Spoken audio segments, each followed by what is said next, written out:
নিজ নিজ জীবনে সবাই সাকসেস। এই যে আমি নিশ্চিন্তে শ্বাস নিচ্ছি, আমি সাকসেস। আমি এক জায়গা থেকে অন্য জায়গায় যাচ্ছি, আমি সাকসেস। আপনি যে ভিডিওটা দেখছেন, আপনিও সাকসেস। এই দুনিয়ায় আমি, আপনি সবাই সাকসেস। কিন্তু এই সাকসেস বিষয়টাকে সবাই ভিন্ন চোখে দেখি।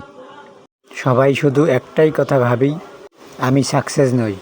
সত্যি বলতে কি, জীবনে যদি একটু কষ্ট পাই তবে সেটাকে স্যাড ইমোশন হিসেবেই দেখি।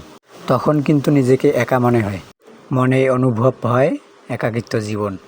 তবে একটা কথা কি জানেন, আমি যদি কষ্টটাকে কষ্ট হিসেবে না দেখি এবং সাকসেসময় সময়কে অনুভবে নিয়ে আসি, তবে কোনো কষ্টই জীবনে ছায়া হয়ে আসবে না। তাই জীবনে সাকসেসময় সময়কে অনুভবে নিয়ে আসুন এবং সাকসেসময় জীবন নিয়ে সামনে এগিয়ে যান। সবাই এতক্ষণ সময় দিয়েছেন, এজন্য সবাইকে মন থেকে জানাচ্ছি শুভ কামনা। ধন্যবাদ সবাইকে।